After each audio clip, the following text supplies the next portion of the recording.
program with no bias and no exemptions, including nothing but the truth. This is the Day Vice Show. Good day to each and everyone. Welcome to our vlog. Anyway, my name is May Morato, together with my partner Rochelle Abula. So for this day, we're going to tackle about prisoner's dilemma that relates on oligopolistic market.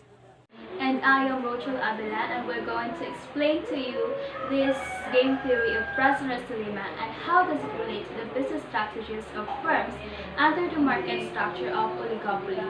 But before that, let me explain to you first what is oligopoly and its identification of some of its characteristics. So an oligopoly is the market structure in which few firms is dominated. Some of its characteristics includes the existence of high barriers to entry, firms has a price-making powers, firms are interdependent with each other, which means firms will take into account the action and reaction of its competing firms while determining its price and output levels. And another characteristic of this oligopoly is that the products being produced by firms are differentiated. When we say prisoner's dilemma, it is a game model that has significant implication for the behavior of oligopolistic market. So it explains how rivals behaving selfishly act contrary to the mutual and common interests. Suppose there are two persons that are being involved here, wherein they are being caught by the police by committing a crime, let me say a bank robbery. But the prosecution has no enough evidence saying that they did the crime. So, in order to procure a confession, both of them are being separated in different rooms so that they could not communicate to each other. While doing the accusation, police offers to person A that if he will confess and say that person B did a crime, then person A will be given a short period of imprisonment, let me say 1 year. But if person B will also confess that person A did a crime, then both of them will be given a 5 years of imprisonment. However, if both of them will remain silent, according to the provision law, both of them will be sentenced to jail into 2 years. So, it's about cooperating for it.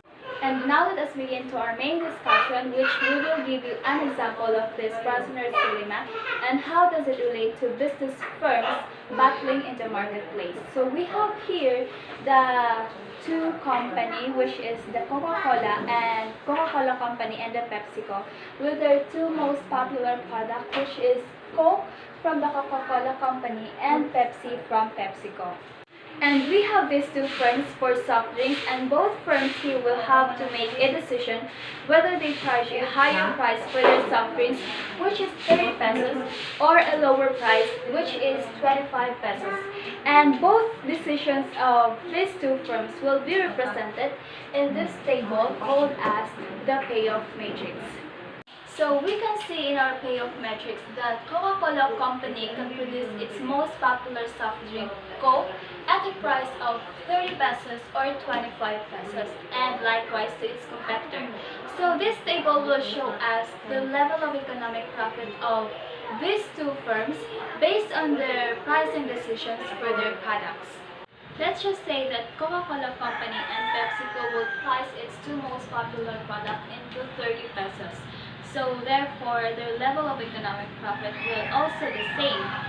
So let's assume that it will be 18 million pesos. 18 million pesos. And likewise to the PepsiCo, which will earn also 18 million pesos.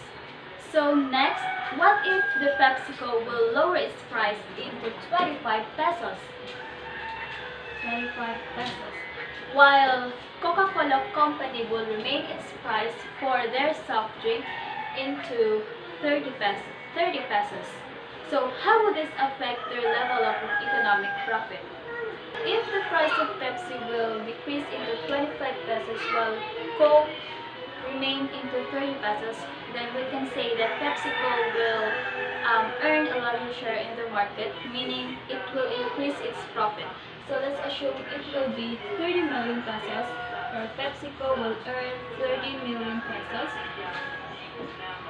while the Coca-Cola company, for their Coke soft drink, their economic profit will decrease because of their price that remains 30 pesos. So let's assume they will only just earn 8 million pesos. 8 million pesos.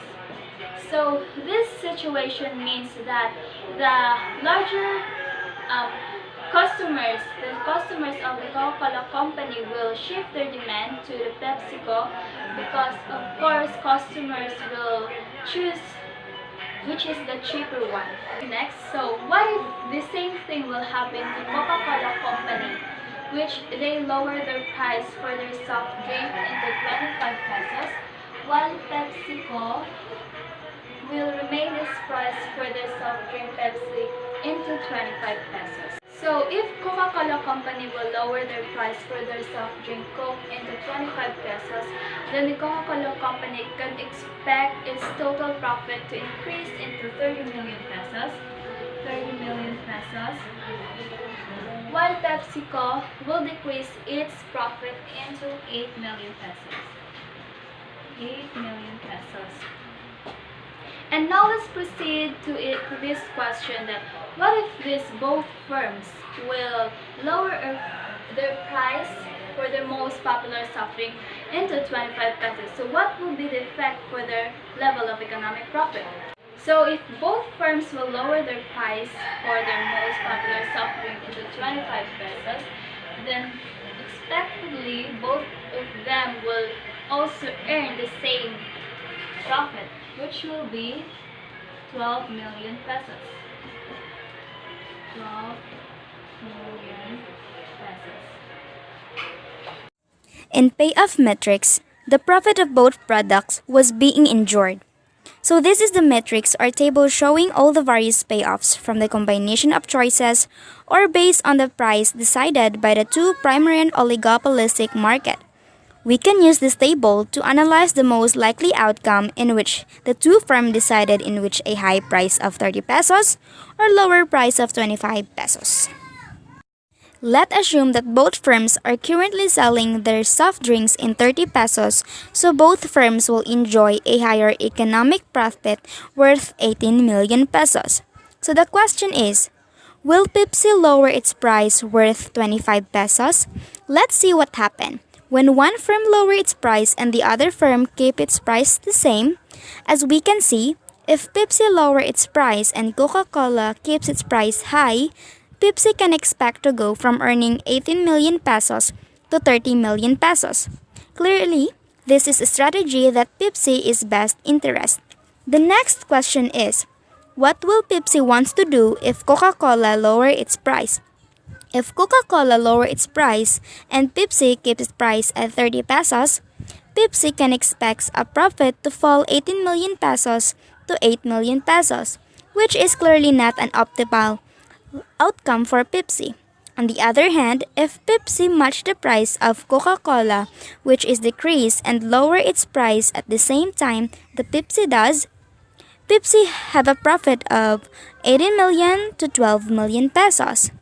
If Coca-Cola lower its price, Coca-Cola will have a profit of 30 million pesos. If Coca-Cola will have the same price, which is lower price of Pepsi, then both of them will enjoy 12 million pesos. Clearly, it is a best or better than a fall of profit worth 8 million pesos. So now let's focus on the option. If Coca-Cola charges 30 pesos, what should Pepsi do? Pepsi should charge 25 pesos. Why?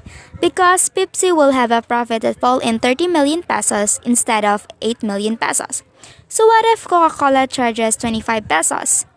If Coca-Cola charges 25 pesos, Pepsi should charge 25 pesos. Why is it so? As we demonstrated in the payoff metrics, By lowering its price to 25 pesos at the same time Coca-Cola lower its price, Pepsi prevents its profit facing from 18 million to 8 million. Instead, they will fall in 12 million. Therefore, Pepsi should always charge or fall in 25 pesos. We can say that 25 pesos is the dominant strategy. In the case of Pepsi, it should always charge 25 pesos. Pepsi can be better of charges 25 pesos whether or not Coca-Cola charges 25 or 30. So in Coca-Cola, if it charges to 25 pesos, the profit would be fall from 18 million pesos to 30 million pesos. If Coca-Cola would charge us 25 pesos at the same time, Pepsi does, Coca-Cola expect 12 million profit. So, what does it mean? Both firms should charge us 25 pesos in order to enjoy 12 million pesos as their economic profit.